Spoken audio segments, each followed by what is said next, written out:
I want you to close your eyes for just a second. Well, I mean, assuming you're not driving. Right. Yeah. Please keep your eyes on the road if you're operating a vehicle. Exactly. But if you're chilling at home, just close your eyes and mentally transport yourself all the way back to the summer of 2002. Oh, man, what a time. Right. August 26th, to be exact. Yeah. The heat is, just shimmering off the pavement outside your window. The air conditioning is humming with that steady, familiar drone in the background. I can hear it now. And you are sitting there, cross-legged on the floor, right in front of a heavy, glowing glass CRT television. The ones that weighed like 100 pounds. Oh, at least. And you are holding that chunky, beautifully bizarre indigo Nintendo GameCube controller. Best controller ever made. I don't care what anyone says. It's so good. You know the one, right? Yeah. The giant green A button, the weird little yellow C stick. The tactile click of those shoulder triggers when you push them all the way down. Yes, that exact click. So you reach out, you press the power button on the console, the little purple cube rolls around on the black screen, building that blocky G shape. And then you get that incredibly satisfying ambient chime. Exactly. Your brand new game boots up. It's a sensory memory that is completely, hardwired into a very specific generation of gamers. It totally is. And in that moment, in the summer of 2002, as that little mini disc spins up, you are expecting to see a very specific title screen. Naturally. You're expecting a certain mustachioed plumber, with a talking water pack strapped to his back, ready to clean up a tropical paradise. Because that's what you saved your allowance for. That was the huge summer release. Exactly. But instead, the screen bursts into this blinding, saturated light. Which is already jarring. Right. The camera pans down over this sun-drenched, incredibly detailed, solar-powered island. And instead of Mario, a blue hedgehog, wearing what looks like high-tech aquatic gear, just goes grinding across a glass aqueduct. Moving at insane speeds. Moving so fast. Yeah. And all of this is happening to the absolute relentless thumping pulse of a drum and bass soundtrack. It is a phenomenal image. But I mean, if you are anchored in our reality, it is a deeply, profoundly disorienting one. It breaks your brain a little bit. It really does. Yeah. Because the expectation of what happens when you boot up a GameCube in the summer of 2002 is so deeply ingrained in our cultural memory, 2002 on the GameCube means Mario. Right. Period. It means Isle Delfino. It means FLUDD. It's binary. It's like the law of gravity for the video game industry. You buy a Nintendo console, you get the flagship Mario platformer. It's a clean, undisputed fact of history. Well, usually, yes. But when we step into the realm of digital preservation and multiverse theory... Which is exactly the wild stuff we're getting into today. Yeah, that clean, undisputed fact shatters entirely. When we look at the historical X-ray from this alternate perspective, we're looking at a completely different skeletal structure of the gaming industry. And that is the mission of today's deep dive. We are taking you, the listener, on a massive, extensive, and honestly kind of mind-bending alternate universe history lesson. It's a huge one. It really is. Because today we are unpacking an entire archive of documents, audio files, and developer notes. And these were provided to us by an archivist who goes by the handle Bugsy No Name. Great handle, by the way. Oh, it's fantastic. Yeah. So Bugsy operates out of something called the Middleman Institute's Digital Preservation Division. Right. And for the past several years, they have been painstakingly recovered, literally sector by corrupted sector, the data of a video game from what they refer to as the Mirai universe.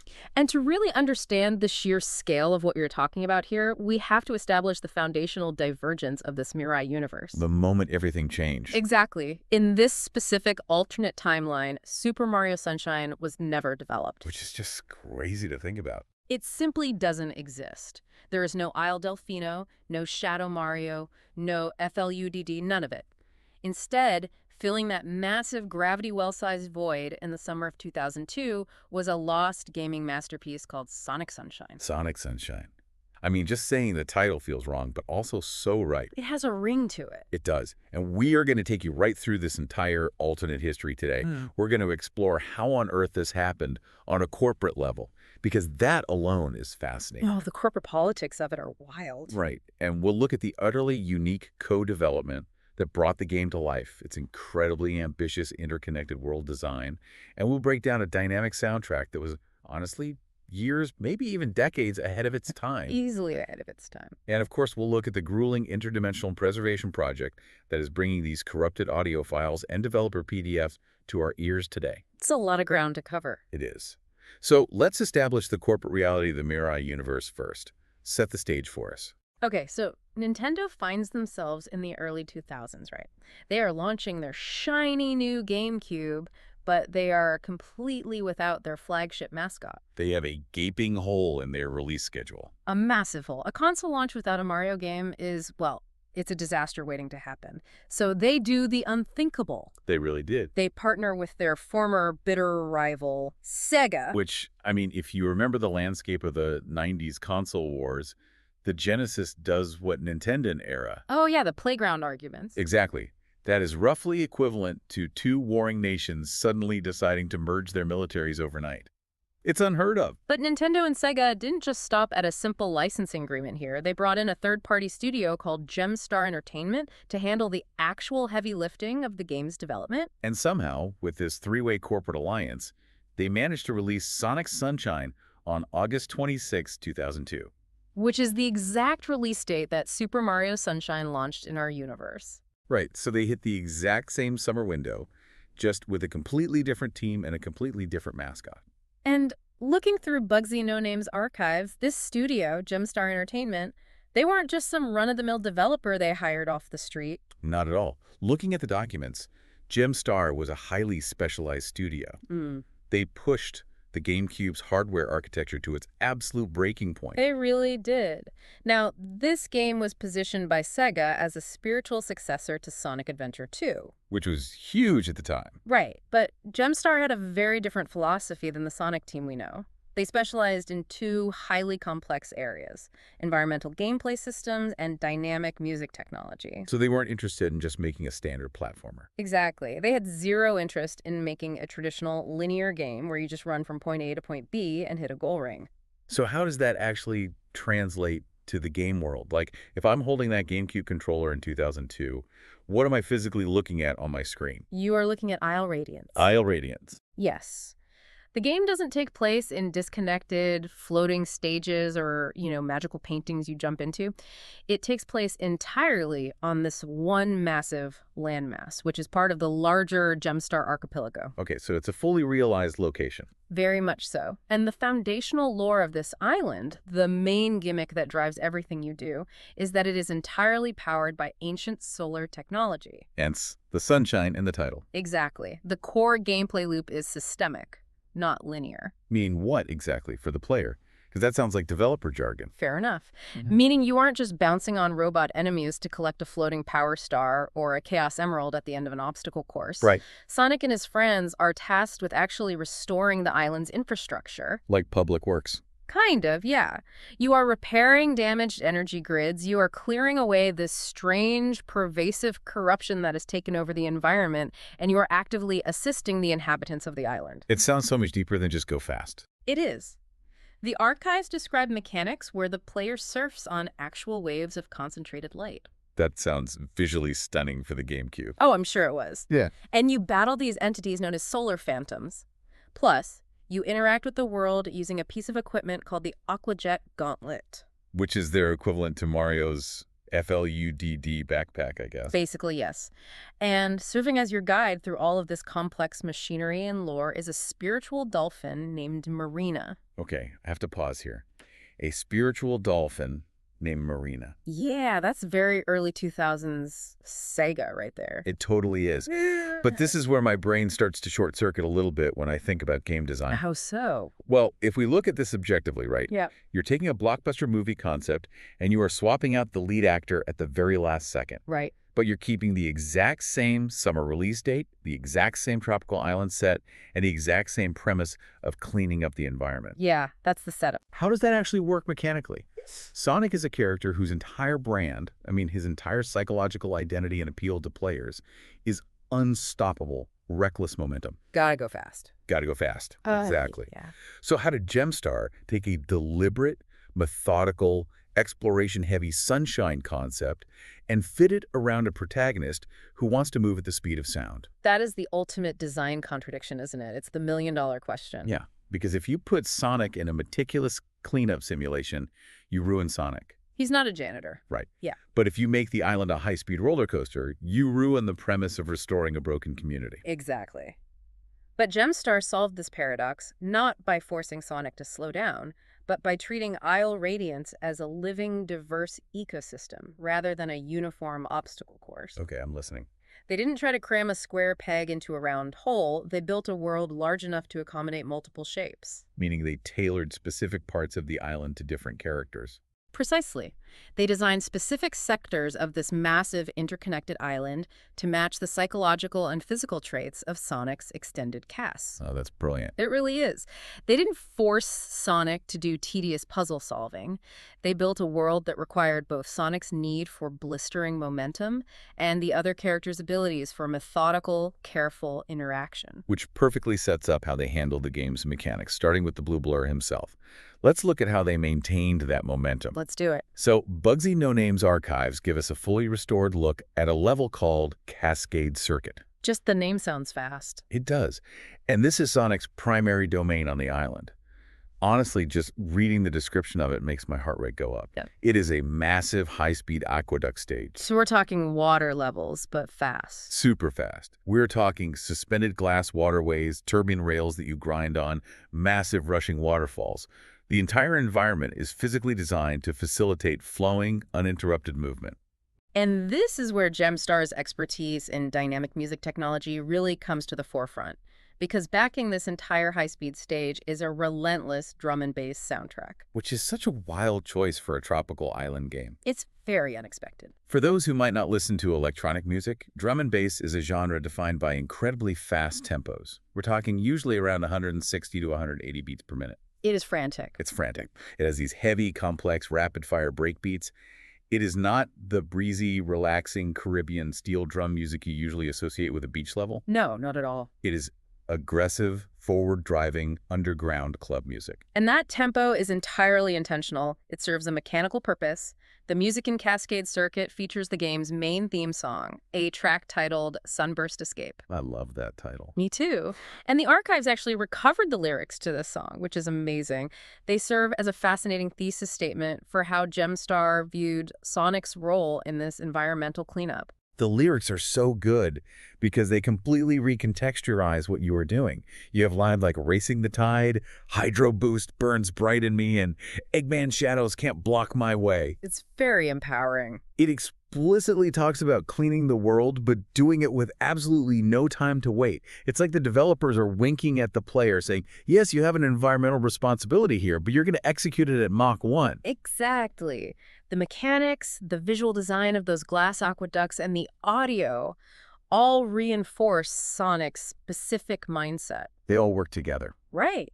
Think about some of the other lyrics they recovered. I shine through night, I blaze through day, and charging through storms that the villains create. Oh, that's so good. It establishes that Sonic is not a character who stops to ponder the architectural integrity of Isle Radiance's solar grid. No, he doesn't care about the blueprints. His momentum is the cleanser. When he is blasting through these waterways, he isn't using that aquajet gauntlet as a delicate precision tool to wash off graffiti. Right. He's using it as a high-pressure hydro boost to maintain his top speed. He's weaponizing the water to keep his flow state going. Exactly. He's a bullet. But a functioning ecosystem cannot survive purely on adrenaline. True. Which is why Gemstar pans the camera up, way, way up above Isle Radiance's inner jungle, to a sector called Tropitwist Canopy. And this is Tails' designated level. It is. And the contrast in design philosophy here is staggering. It really is. Up in the canopy, the ancient solar currents are completely misaligned. The bioreactors that power the island below are failing. It's a disaster up there. It is. And Tails isn't blasting through glass tubes like Sonic. He is engaged in complex aerial puzzle solving. He is manually rerouting energy lines and making real-time engineering repairs while gliding across this dense, moss-covered infrastructure suspended thousands of feet in the air. And to make this work, Gemstar had to execute a complete mechanical overhaul under the hood. According to the recovered developer PDFs, which Bugsy No Name actually managed to salvage from a corrupted internal server, which is incredible. Unbelievable work. Yeah, but those PDFs show that Tails' hover physics were rebuilt from scratch, specifically for this game. Wait, rebuild them? Why rebuild them? Tails has been flying in games since 1992. Right, but think about how he flies in those older games. Standard platforming flight mechanics are usually designed just to let you skip over a gap or bypass an enemy. Yeah, that's true. They are floaty and imprecise by nature. But in Tropitwist Canopy, you are asking the player to engage in real-time engineering puzzles suspended in the air. Oh, so if the controls are floaty, you just constantly fall to your death while trying to fix a wire. Exactly. The controls cannot be slippery. So they utilized the GameCube controller's analog stick, which was great for this, to allow for incredibly smooth micro-adjustments in flight. So you could really hover precisely. Yeah, enabling precise branch-to-branch transitions. The physics had to feel weighty, deliberate, and exact. And the audio landscape shifts just as dramatically as the physics. Right. We go from the relentless 170 BPM drum and bass of Sonic's level to a soundtrack that Bugsy No Name categorizes as a blend of tropical electronica and jungle funk. Jungle funk. I love that description. Me too. And there is a technical detail here that I find absolutely fascinating. The archives note that the developers composed this music live using analog drum pads and retro synth emulation. They deliberately chose not to use pre-recorded loops. That is a crucial distinction to make, especially for the time. In the early 2000s, looping audio tracks was the absolute industry standard. Because it saved memory on the disc, right? Exactly. You had precious little memory to work with. But by choosing to use live analog drum pad recordings, Gemstar ensured the music had this raw, breathing, organic rhythm. It doesn't sound like a machine just perfectly repeating a 16-bar phrase. No, it sounds like human hands striking a drum with all the micro imperfections that brings. It creates a totally different vibe. Because Sonic's levels are about that forward momentum, that sugar rush adrenaline, but Tails' level represents a quiet, methodical pressure. It fits him perfectly. It does. The narrative here is that Tails is the island's engineer.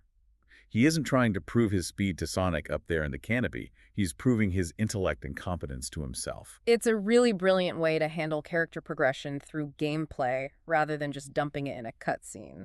I totally agree with the character building, but let's look at this from a pure game flow perspective for a second. Okay.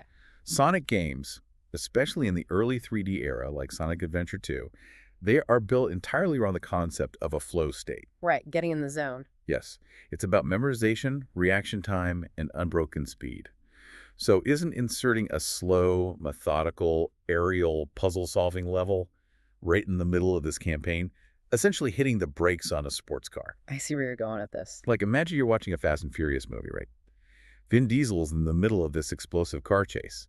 The nitrous is burning, the music is pumping. Vin Diesel. Right.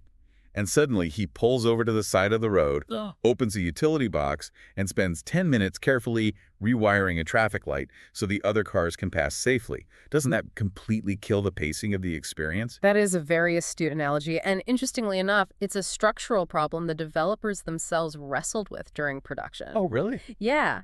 The archives revealed that early alpha builds of Tropitwist Canopy actually featured aggressive dynamic weather systems. Great weather. Yeah. The developers were trying to force a high-stress, high-octane feeling onto Tails' level to match Sonic's pacing. They had lightning strikes, heavy winds that would blow you off course, and strict timers. They were trying to make the rewiring of the traffic light as explosive as the car chase. Exactly. But the internal playtesters absolutely hated it. I bet. That sounds incredibly annoying. It was. The feedback showed that layering aggressive random obstacles and timers on top of intricate engineering puzzles didn't create excitement. It created overwhelming frustration. Because you can't focus on the puzzle if you're getting struck by lightning. Exactly. It ruined the experience of being a genius mechanic. So Gemstar pivoted. They completely stripped out the aggressive weather and embraced the calm, focused flow of puzzle solving. Wow. And this decision reveals something profound about world building. Giving the player time to breathe actually makes Isle Radiance feel like a real place. Because if the whole island is just a racetrack, it doesn't feel like a society that actually needs saving. It just feels like a video game level. Precisely. It is a functioning infrastructure that requires maintenance. If you force the Fast and Furious characters to rewire the traffic light, the audience gets bored. So Gemstar didn't give that scene to Sonic. They gave it to Tails, the mechanic of the crew, and they designed the environment to validate his specific skill set. It's a deliberate pacing strategy. You get the sugar rush of Cascade Circuit, and then you get the deep cleansing breath of Tropitwist Canopy. It balances out. It really does. And this strategy of deeply tying a character's psychology to the level design is pushed even further when we look at the game's secondary characters, because the arcs of Amy Rose and Knuckles the Echidna in the Mirai universe are, without a doubt, the most surprising and radical deviations from the timeline we know. To understand just how radical, we have to look at Amy Rose's designated area, which is called Solara Heights. Right. According to the lore recovered by the Middleman Institute, Amy has a specific title in this game. She is known as the Sunlit Vanguard. Sunlit Vanguard, which immediately sounds so much more authoritative than how she was often portrayed in our 2002. How much more dignified. Yes. So Solara Heights is described as this breathtaking, floating city-in-the-sky resort. It is powered entirely by pure solar energy, but when you arrive, the grid is collapsing. It's teetering on the edge of total chaos. And what stands out immediately from Bugsy No Name's archived level descriptions is the design of Act 1 of Solara Heights. This blew my mind. In a platforming game where combat is, a standard pillar of the gameplay loop, Act 1 of Solara Heights features 0 enemy encounters. None. There are no robots, no solar phantoms, no hazards to fight. It is just the player, the sprawling wind gardens, the towering architecture of the resort, and a complex system of hover rails. The focus is entirely on climbing and traversal. Which, it's a huge risk. I mean, you're making a platformer in 2002, and you take the bad guys out of the level. It's just you and the vertigo of the heights. It's a bold move. It really is. The archives note that the mechanics for those hover rails were actually based on salvaged code from a lost SEGA prototype called Jet Set Amy. Which sounds like an amazing game on its own. I would play that in a heartbeat. But beyond the traversal, the audio presentation of Solara Heights is what really anchors the mood. Oh, the music choices here are incredibly specific and deeply evocative. The tracks use real 2001 Roland synthesizers, and they process the audio using the exact compression settings from Sonic Adventure 2.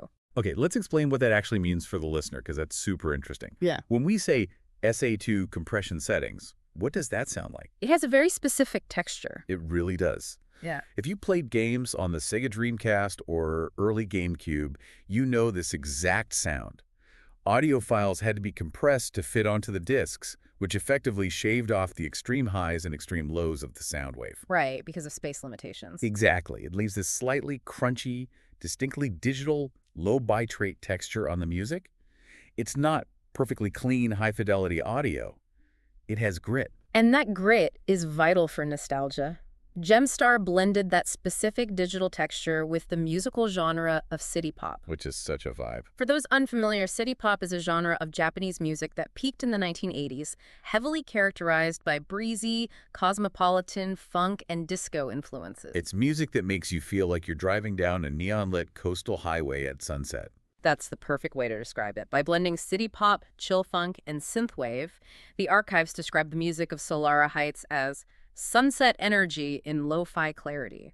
It's brilliant, because by removing the enemies and pairing the traversal with this breezy, slightly melancholic music, the developers are forcing you, the player, to just sit with the atmosphere. You can't just mash the attack button. Right. You have to sit with Amy's isolation. She is thousands of feet in the air, completely alone, carrying the immense responsibility of single-handedly holding this collapsing energy grid together. It's heavy when you think about it. It is, and there is a pivotal quote recovered from her character bio on the restored website that perfectly encapsulates this entire reimagining of her character.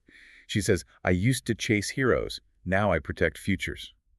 I mean, that is a staggering evolution for her character. It gives me chills. Because in our universe's early 3D era, Amy was frequently written almost entirely around her frantic admiration for Sonic. She was the pursuer or the damsel in distress. Sonic, save me. That was her whole thing. Exactly, but the Mirai universe completely reconstructs her agency. Where did they even get the idea for this version of Amy?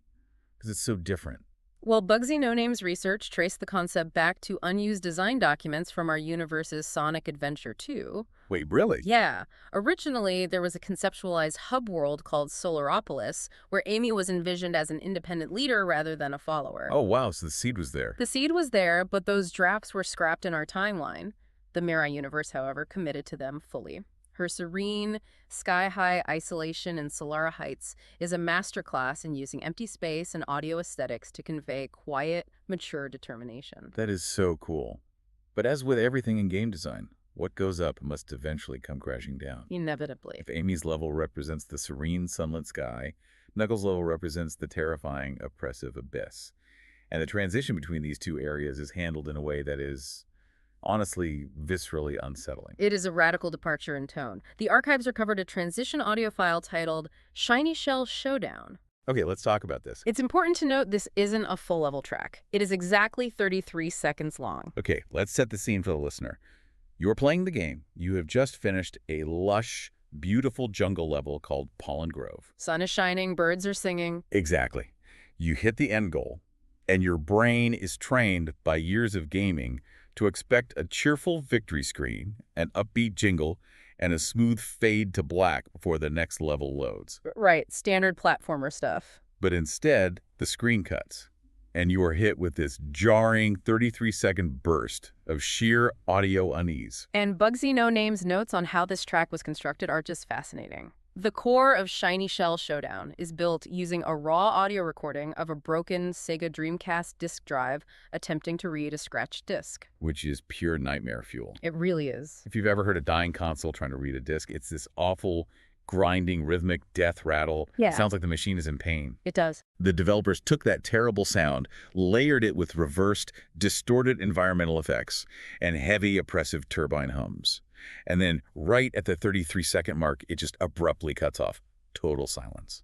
And that silence signals the dramatic, horrifying tonal shift as Knuckles begins his descent into a level called Sunken Gearjaw. Such a great name. It really paints a picture. He is investigating submerged industrial ruins far beneath the pristine surface of the island. He's digging into abandoned, rusted egg-tech machinery. So no more sunshine. The beautiful vines, the mist, the sunlight, it all disappears. It is completely replaced by rusted metal, stagnant water, and the low hum of something awful operating in the dark. Knuckles actually has a line of dialogue when he enters this area that sets the stakes perfectly. He listens for a second and says, "That buzzin', that's not ambient, that's a warning." Oh, that's such a good line. This is where Gemstar's expertise in dynamic audio proves its worth. Shiny Shell Showdown isn't functioning as a song. It is an auditory siren. Right, it's an alarm bell. It completely subverts the colorful, tropical expectations of a game with the word sunshine in the title. Knuckles isn't exploring majestic, ancient ruins like he usually does. He is descending into industrial decay. He is unearthing the mechanical rot that is hidden beneath the pristine surface of Isle Radiance. Let's think about the context of when this game was released. Imagine you were a 10-year-old kid in 2002. Okay, I'm there. You are playing a brightly colored, E-for-Everyone rated platformer. You've been riding waves of light, you've been listening to upbeat city pop, you are saving cartoon dolphins. It's having a great time. Having a blast. And suddenly, with zero warning, your TV speakers start blasting the literal grinding death rattle of a broken game console, reversed and heavily distorted. Just absolute chaos. Was this level of meta-audio dread too experimental for an early 2000s family game? Isn't that essentially a cinematic jump scare achieved entirely through audio? I feel like that would deeply terrify a kid playing in their living room. It likely would have terrified them. But that discomfort is precisely the point. The mechanical dread that Knuckles uncovers in the darkness of Sunken Gearjaw is jarring because it is just a symptom. A symptom. Yes. The abandoned machinery isn't the actual threat. It is evidence of a deeper, more organic sickness that is festering above ground. The island isn't just dealing with the few broken robots, it is dealing with a pervasive psychological and environmental infection. And that sickness wears a very familiar face. Oh. Which brings us to the core mystery of the entire game. We have to talk about Shadow Sonic. And to be perfectly clear for the listener, we are not talking about Shadow the Hedgehog, the ultimate life form with the hover skates. No. We are talking about Shadow Sonic. Right. And this is where the Mirai universe takes a sharp, fascinating left turn from anything we experienced in our timeline's gaming history. According to the recovered developer documents, Shadow Sonic was the game's primary antagonist, or at the very least, the central mystery driving the plot. Yeah, the main looming threat. And early on in the game's development cycle, Gemstar's pitch for this character was actually quite simple. He was going to be a water clone. A magical, liquid, slightly distorted copy of Sonic. Which was a massive trope in platformers of that era. Exactly. We saw it constantly. You had Dark Link in Ocarina of Time, composed of shadow and water. Oh yeah, the water temple. Yeah. And in our universe's version of Super Mario Sunshine, you literally had Shadow Mario, who was painted into existence. It was an easy way to give the player a rival without designing a new character. It saved a lot of development time. For sure. But the documents show that Gemstar scrapped the water clone idea entirely halfway through development. Instead, they reimagined Shadow Sonic as a corrupted, physically split psyche version of Sonic himself. And the way Gemstar integrated his presence into the game is a masterclass in tension building. They were pulling techniques straight out of the survival horror genre. In a Sonic game. I know. Shadow Sonic doesn't just show up, deliver a monologue in a designated boss arena, and wait for you to fight him. His presence is meticulously woven into the environmental storytelling of Isle Radiance. Give us an example of how a player would encounter him before a boss fight. Because I love this part. So, you might be running through a level, right? And you catch a glimpse of his silhouette in the reflections on the water.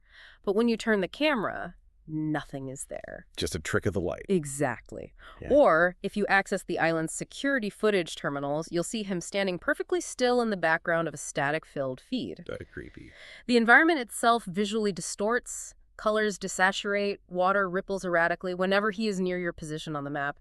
He is a pervasive, creeping anxiety woven throughout the ecosystem long before you ever actually trade blows with him. It's psychological horror baked seamlessly into a 3D platformer. And this all finally comes to a head in the level we mentioned earlier, Pollen Grove. The corrupted jungle. Yes, this massive jungle environment that has been completely consumed by toxic pollution. And we learn that Shadow Sonic's goal here isn't just to beat Sonic in a foot race or steal an emerald. He's not doing the usual villain stuff. No, he is trying to awaken an ancient mechanism hidden in the jungle called the Bloom Core.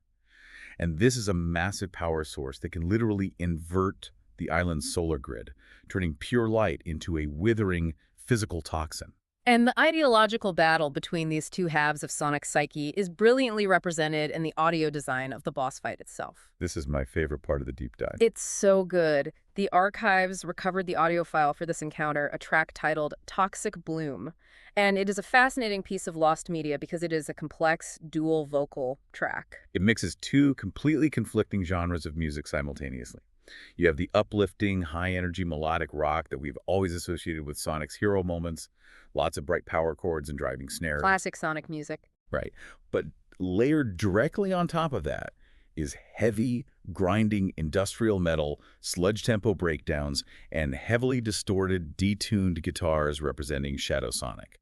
The Middleman Institute actually managed to recover the vocal stems and lyrics for this track, and they are incredibly dark for a Sonic game. They really are. The vocalists are literally arguing with each other through the song. Shadow Sonic's industrial sections feature lines like, "I'll flood this world in shadow rain," and "I am the mirror cracked in two." Meanwhile, Sonic counters in the melodic rock sections with lyrics like, "I'll cleanse the dark from deep within." It is a literal, philosophical, musical argument happening in your ears while you are physically fighting the boss. But the true technical brilliance of this encounter lies in how the Gemstar engine handled those audio files. Remember, this is running on GameCube hardware. Which is wild to think about. Toxic Bloom was the only boss theme in the entire game that dynamically shifted its audio mix based on how well the player was performing in combat in real time. Okay, let's unpack the technical side of that for a second. The GameCube used proprietary mini DVDs that held roughly 1.5 gigabytes of data. Tiny disks, tiny capacity. Right, and the console only had 24 megabytes of main RAM.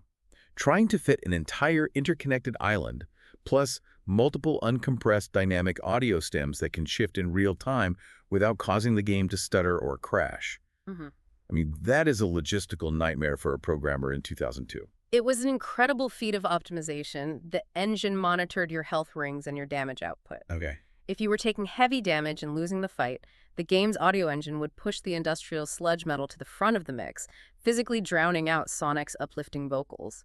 The music became oppressive. That would stress me out so much. It's meant to. But if you were dodging attacks and landing hits, the bright melodic rock would push back, overtaking the distortion. The music wasn't just a cool backdrop. It functioned as a real-time auditory health bar for the encounter. See, I absolutely love the technical execution of that dynamic audio mechanic, but I have to stop and ask a critical question about the narrative choices here. Shoot. Wait, a dark version of the main character. That is easily one of the oldest, dustiest cliches in early 2000s game design. It's a tale as old as time. We saw it in Zelda, we saw it in Mario, we saw it everywhere. Does Shadow Sonic actually bring anything philosophically new to the table, or is he just a lazy visual palette swap dressed up with an edgy, dynamic metal soundtrack? That is the crucial distinction to make here. What elevates Shadow Sonic from being a lazy cliché is how the game's systemic engine handles his presence, and how his existence ties into the thematic core of the entire game. Okay, tell me more.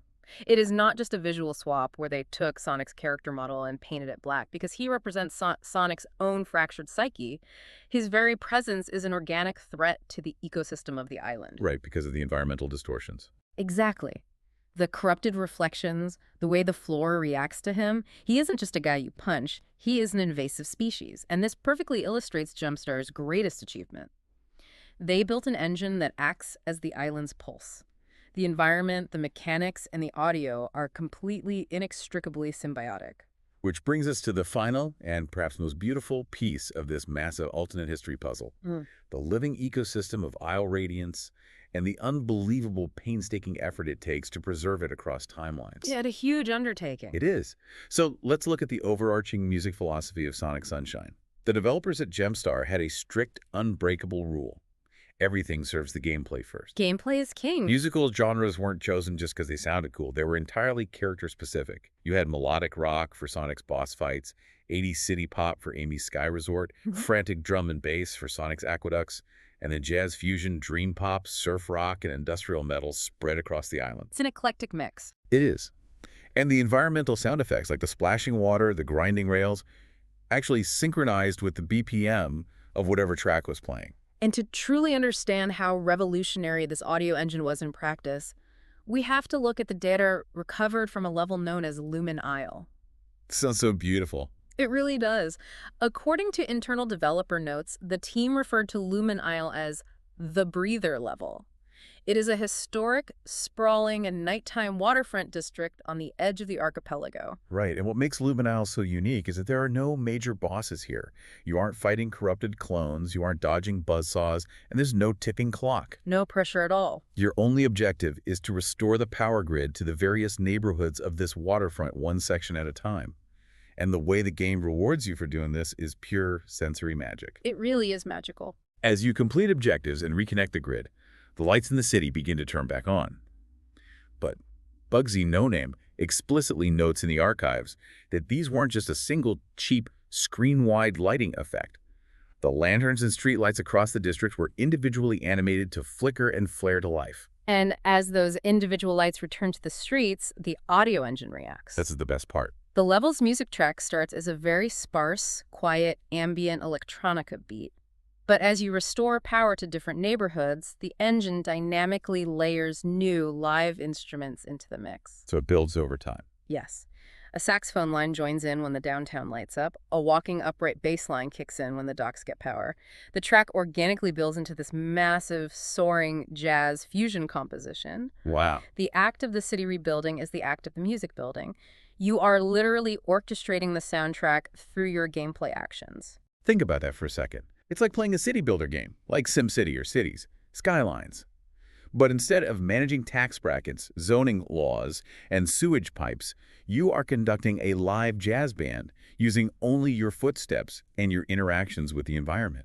It's an incredibly unique gameplay loop. That is such a deeply beautiful artistic concept for a game.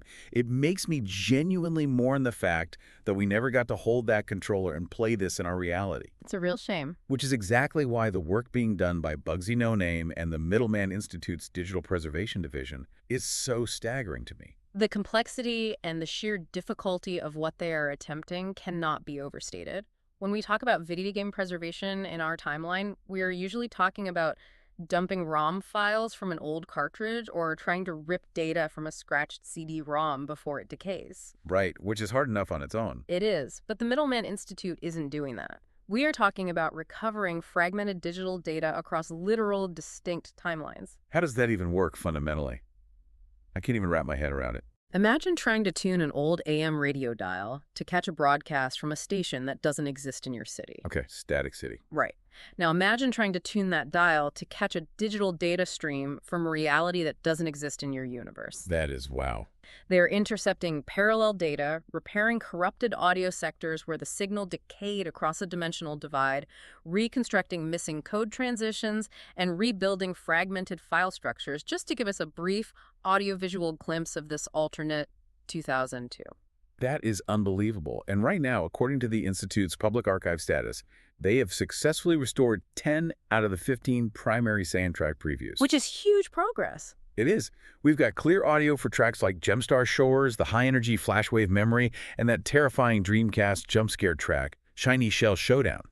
But they are still grinding away, trying to repair the corrupted sectors for Sunken Gearjaw, Solar Tyrants, Ascend at Dusk, Island Hop, and the grand finale track, Radiance Reclaimed. And their preservation efforts extend far beyond just the raw game files on the disc.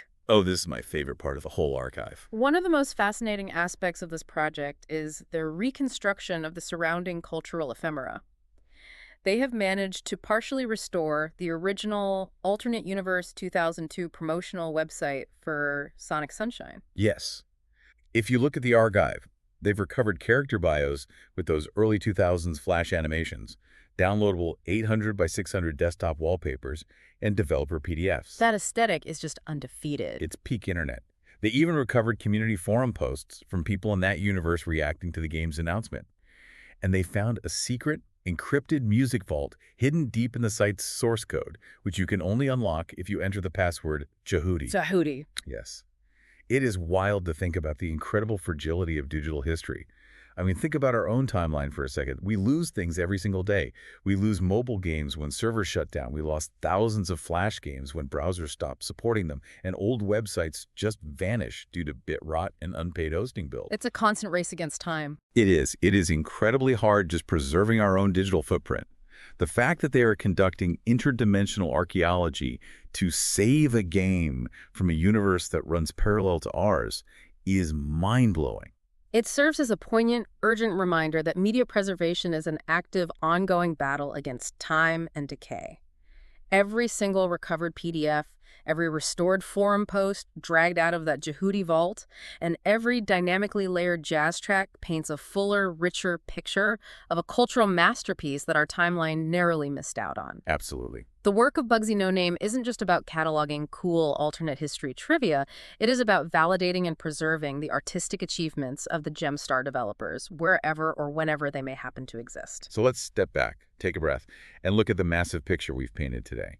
We have taken an incredible journey through the Mirai universe. We covered a lot of ground. We started by blasting through the glass aqueducts of Cascade Circuit at breakneck speed, hydro boosting to a 170 BPM drum and bass track. Just fly. We climbed way up to the quiet, windswept heights of Amy's Solar Resort in Solara Heights, where a hero found her mature purpose without throwing a single punch. The sunlit vanguard. Yes. We descended into the rusted, buzzing, mechanical nightmares of Knuckles' sunken Gearjaw. We faced the psychological, real-time auditory terror of a dynamically shifting soundtrack battling Shadow Sonic for the soul of the island. And finally, we found a moment of peace, restoring the jazz-infused, flickering streetlights of Luminile. It stands as a testament to the unparalleled ambition of Gemstar Entertainment. They took a mascot known purely for his attitude and blistering velocity, and they placed him at the center of a fragile, interconnected ecosystem that required patience, engineering, and deep care to survive. It really is a lost masterpiece of the medium. But as we finally wrap up this deep dive into the archives, there is one final, incredibly provocative thought that I absolutely cannot get out of my head. I've been thinking about it since we opened the documents. Lay it on me. Well, if the entire premise of the Mirai universe is built on the foundational truth that Super Mario Sunshine was never developed, Right. and if Sonic and Gemstar stepped up to perfectly fill that massive cultural void on the Nintendo GameCube in the summer of 2002, then this raises a rather haunting question. What happened to Nintendo's mustachioed mascot in that timeline? Does Mario even exist in the Mirai universe?